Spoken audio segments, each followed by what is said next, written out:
the most tremendous new musical experience you can have.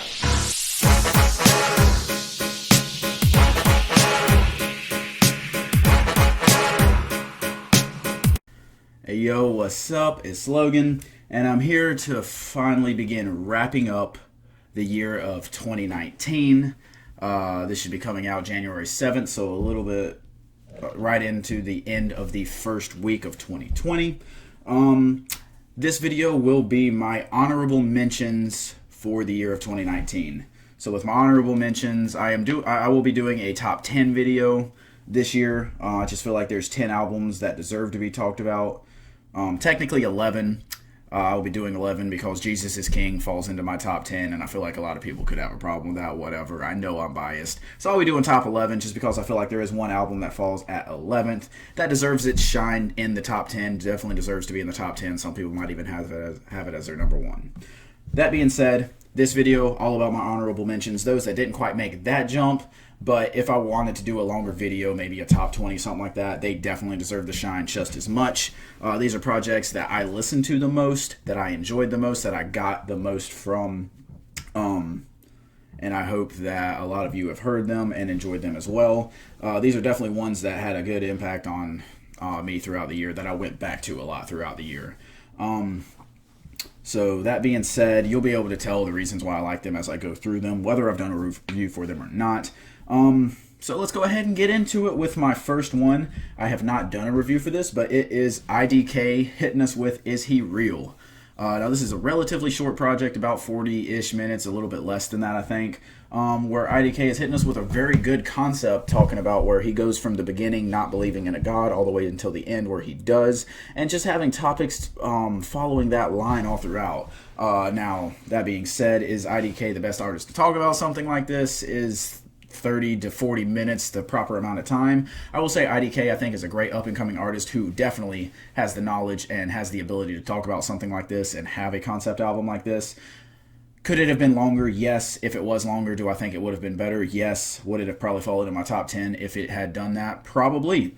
That being said, nonetheless, with the small problems that it did have, this album was still amazing. Definitely stuck with me and barely missed making it in my top 10 or 11, however you want to call it. So definitely a great concept album from an up-and-coming artist that I will be following his career very closely from here on out. So moving on to my next, and again, all these are in no I am going from best to worst, technically speaking. All these are really in no particular order. I am skipping some albums here or there that I might have ranked higher just because I didn't vibe with them as much, and I'm not feeling them as much now. So, number 2, I guess, Denzel Curry's Zoo. Denzel Curry, my artist of the decade. Taboo is probably my favorite project that I have heard in 2018, one of my favorite projects. It made my top 10 of the decade, so you know how I feel about Denzel Curry. And with this one, he's just hitting us with some Miami vibes. It's not really a concept album, just tracks here and there. He has a lot of depth on it. I know I followed the Twitter account Hip Hop Numbers, and they ran something that said like his unique word count was crazy through the roof, his highest in his career, I think. And this entire project was freestyled. That's crazy to me. Denzel always hits us with hype stuff. I love the Florida vibes, even though I'm not even from Florida. I've never even been to Florida. It doesn't matter. I love the vibes that he's giving out here. Love the tracks. Love the song Ricky. It was probably my most played song of my life. Love that song. Speedboat's a great song. Every song on here is amazing, and I think he hit it out of the park with this one, and I very much look forward to see where he goes because I think he has the ability to take over this next decade. So next, one that I actually did get a review out for before I took my long hiatus from YouTube, Boogie, Everything's for Sale. I thought this project started off the year great. It was actually my number 1 album for the longest time because it did take a while for a lot of these projects to start dropping and hit us with a lot of great stuff. But Boogie killed it here. I love the sad vibes that it gives out. I love the lyricism that he's bringing throughout the project. I love the topics that he's talking about. I love most of the features. I think Black has a really good short verse on Skyfall 2. I think Eminem has some good lines and then also some corny lines, so he's a little 50-50 on there. But overall, this is a great project that I think is going to help Boogie get off to a great start for his career. He has gotten a lot of critical acclaim for this one, and I love this one. Moving on, Dreamville's Revenge of the Dreamers 3. Sorry, this project was great. Probably one of the best collab albums I've ever heard. Only to be topped by TDE's whenever it eventually comes out. Sorry I had to say that. But no, this project, absolutely amazing. I love all the stats about how many people they flew in, how many songs they actually recorded, and how they only had like 19 actually make the project. I love all the features here. I love how all of the Dreamville artists get a chance to shine. I love all of Jid's verses, all of Earth Gang's verses. I wish Boz could have shined a little bit more, but I still love Boz. Of course, J. Cole kills it when he's on there, but he actually kind of takes a step back so the other artists can shine. I love the starting intro track, Under the Sun, where it just gives shine to the North Carolina artists. And the best track is the last one, Sacrifices. That's a great track. But overall, amazing project that should have never worked, but of course did and worked so well. It's up for Rap Album of the Year at the Grammys, and it probably deserves it. So moving on. Next, we have Wale's Wow, That's Crazy. I can't say going into this one I was a huge Wale fan. I liked some of his stuff before this one, but I did not expect him to have one of my favorite projects of the year. This album, it's crazy. I mean, it really is. He's given a lot of shine to black people. He's given a lot of shine to black excellence, a lot of shine to black females. Just a lot of praise for his people, a lot of praise for his culture, and I love that. I think it's something that needs to be talked about more, but it's all in a very positive nature. I feel like lately we have been hit with a lot of people talking about the negative side of it, the racism, the police brutality, all of that, which is something that definitely needs to be talked about. We do not need to ignore it, but I feel like a lot of the time that leads to us ignoring the positives of it, the culture, the way of living, the positivity that you need to have to be able to live in this world. And I think that that's a great thing that he's spreading the love. Very similar to how Kendrick does it at the end of To Pimp a Butterfly, compared to how he's doing it at the beginning, where he's talking more about these topics. I love how he's talking more positivity, more we are great people, we are valuable people, and we deserve the equality that we have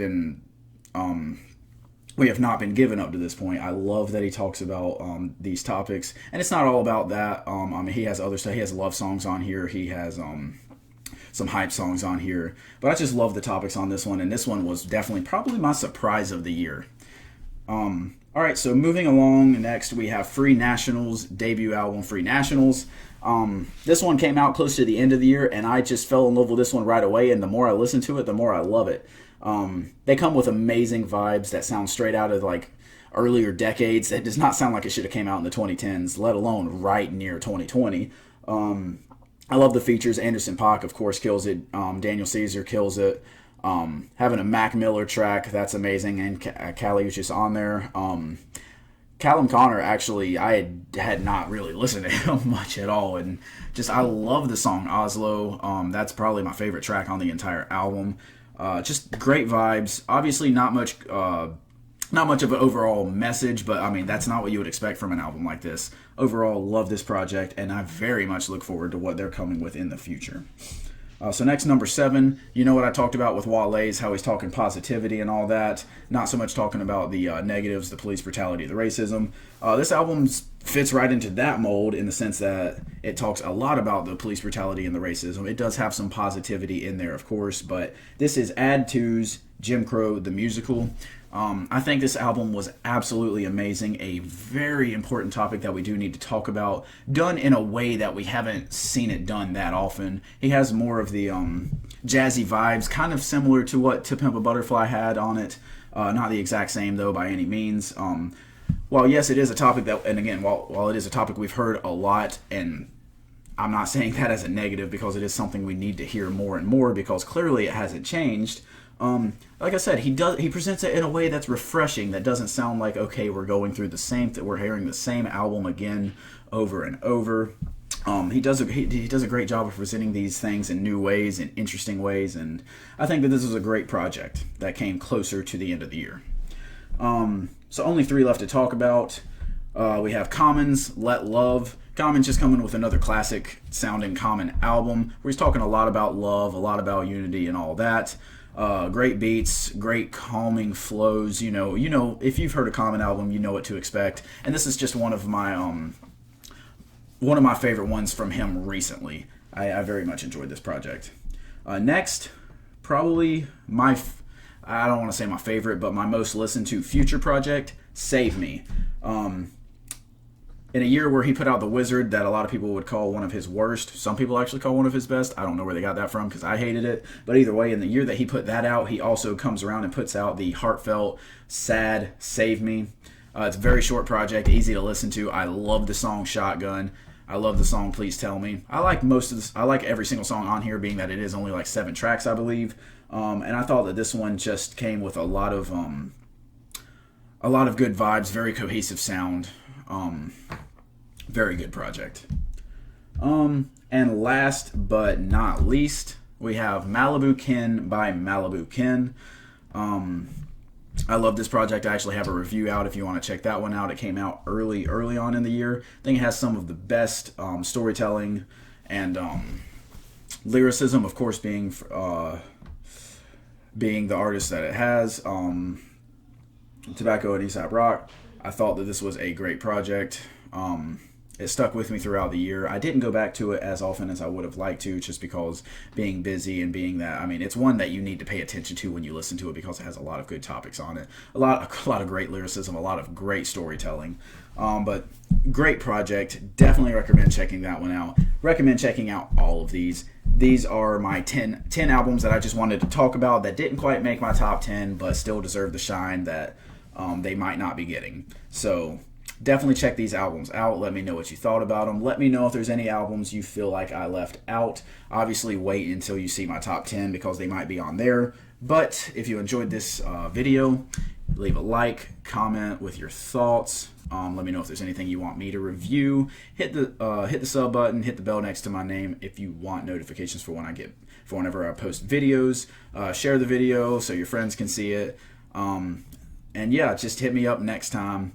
I will have my top 10 worst coming out probably tomorrow, and then my top 10 best the next day. So appreciate y'all watching, and I will be seeing y'all soon.